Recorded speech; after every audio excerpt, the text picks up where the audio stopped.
Welcome to the Purpose of Life show. Sitting with me is Sifiso, a guest from Swaziland, and we're going to know and find out more about what Swaziland is all about and what our friend is doing. Welcome to the show. Thank you, Ashwin. Thank you for having me on your show. Yes. I truly enjoy being in India. Yeah. It's my first time in your country, lovely people. Yes. I'm absolutely amazed at the way you do things in your country. Thank you. Thank you. I like the dress you're wearing. Can you give me a little backdrop of what this dress means and signifies? Right. First of all, Ash, it's not a dress. It's our traditional attire. I see. It's made out of what we call lihia. Uh-huh. It's worn by both men and women. And then we have underneath, I'm wearing strashi. Right. Right. And what you're not seeing there is animal skin of a leopard, I see. which we call loin skins. Mhm. We've had this attire for hundreds of years now. Interestingly, though, it's actually made in your country. Oh. Yeah.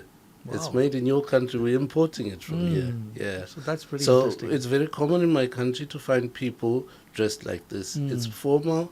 It also is casual. You can wear it anywhere to work. Of course, not in a factory. I know. But if you're in an office job, you can wear this. Yeah, just for the viewers' understanding and for my understanding, tell me a little bit about Swaziland. I've heard a little bit, but I want our viewers here to a little bit get a backdrop of what's the uniqueness of Swaziland. How do I get there? If a viewer would want to say, hey, I want to come to Swaziland, what can he expect? First of all, your viewers are going to have to use Google Uh-huh. because I doubt many of them know where Swaziland is. Correct. Swaziland is now called the Kingdom of Eswatini.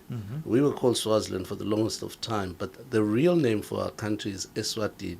So we've simply reverted to the old name of Eswatini. It's in the southeast corner of southern Africa. You'll find it in between Mozambique and South Africa. We are a homogeneous tribe. We speak one language, Siswati, and we're ruled by a monarchy.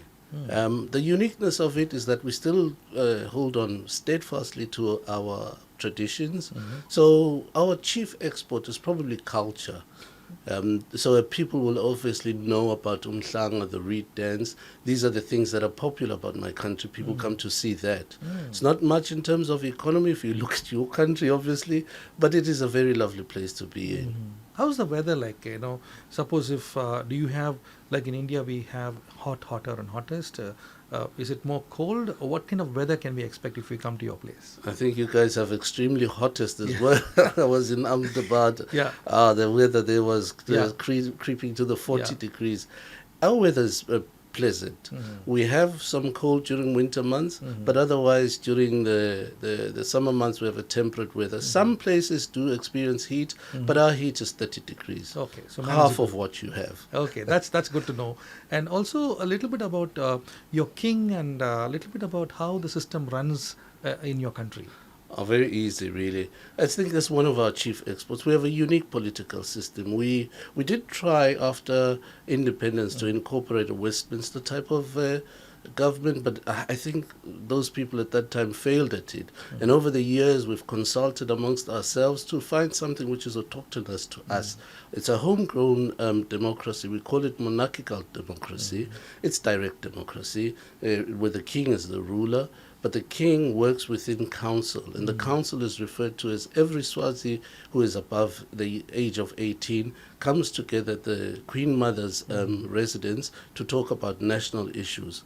We do have elections where we elect an individual to go and represent us in our constituency in Parliament. So we have a dual system of government. We still hold on to the traditional one. I also have the Western type of government, which has a legislature, which has your executive arm of government, and at the same time also having the judiciary. These work independently of each other. Yeah, as you're talking, we are adding more shots on people, showing them all about Swaziland, and it's because I think it's an amazing country, and Africa holds, in a way, India is also very close to culture, and there's a lot of things we resonate with. Moving from culture, let's talk about food. What's the actual official traditional food in your country? Oh, that's a sad one, Ash. I was hoping you wouldn't ask me that. Over the years, we've actually let go of our traditional Oh, food because we are no longer growing what constituted our traditional food, which would be sorghum, which would be millet, which would be legumes. right. If anything, we're importing legumes from your country in I the see. form of lentils. Uh-huh. So these foodstuff are quickly disappearing. We did have our special menu. It was made up of our traditional food is actually mealy pap. Hmm. We call it palish, and then it will be eaten with a relish of sorts. It will be a I see. gravy made out of Mm-hmm. vegetables, gravy made out of that meat dish that we Mm-hmm. have. So we did have a variety of it. We have groundnuts, we have jugo beans as snacks. So we did have in the past a Mm-hmm. wide menu, but it's slowly going away, and we're more than importing a Western type of Mm-hmm. menu in our homes now. Mm-hmm. Yeah. Anyway, that's pretty interesting. And we're going to talk a little bit about, you've come to India and you've been looking at business opportunities, various sectors. What's your impression about India?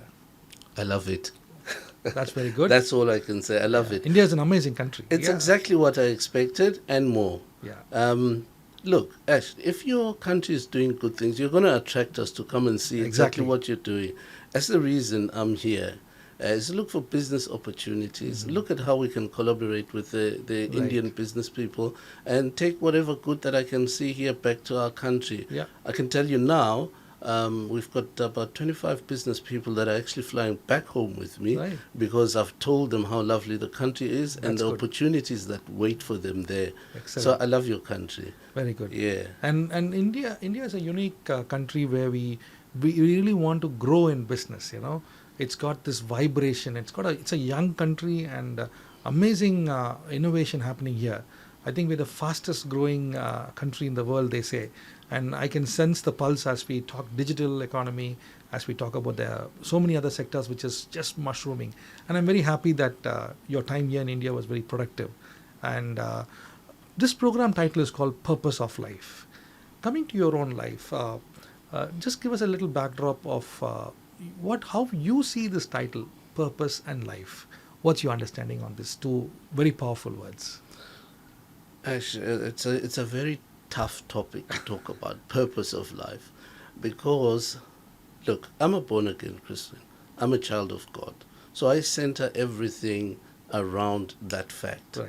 Now, if you ask me what is the purpose of life, I need to ask my Maker, why did you create me? Right. Once I get those answers, then I start understanding what the purpose of life is. Right. And if I read my Bible tells me I was created purely for the glory of God. Right. Now that's a lovely space to be in, just to know that I'm created because God wanted a being that would glorify Him. Yeah. And so that's my main purpose in life. And everything I do, I should be seen to be glorifying God. So giving to people, getting from people, doing good, and keeping a lovely family, a well-balanced family life, I believe that's the purpose of life. Impacting others. That's the key thing to the To take importance away. of life. I like what you said, impacting others.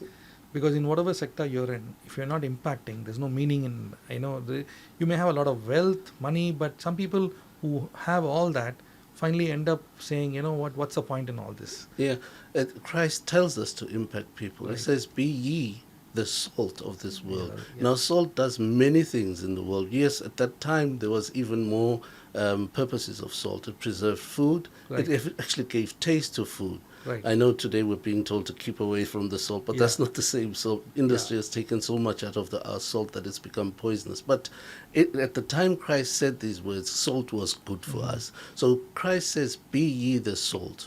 So in every sphere that you're in your workplace, people should see Christ through you. The way you handle others, the way you talk to people, The the way integrity you treat- carry. Exactly, the integrity that you carry should be the cornerstone of being the salt, being the light of the world. Just let's talk a little bit about, we talk about a digital generation, a new young generation. Tell me, what are some of the key aspects of the youth in your country? What are some opportunities they get, and how do you see the youth here in India? Just from as a tourist, how do you see this reflecting with your country? They're exactly the same. Mm-hmm. My daughter's favorite program on the television back in Eswatini is Kulfi. Mm. Do you know Kulfi? I've heard about it. Yeah. It's an Indian program, Indian, yeah. actually, yeah. Okay. So we watch a lot of Indian TV. Mm. What has happened, actually, is that the world has become a global village. Mm. So what's happening in one corner of the world through social media Right. and the advancements in the digital age is happening exactly at the same time Right. in another corner of the world. Yeah. So the new generation that I'm seeing in India is exactly the new generation that you will see all over Africa. It's a global village. It's a global village now, Yeah. yeah.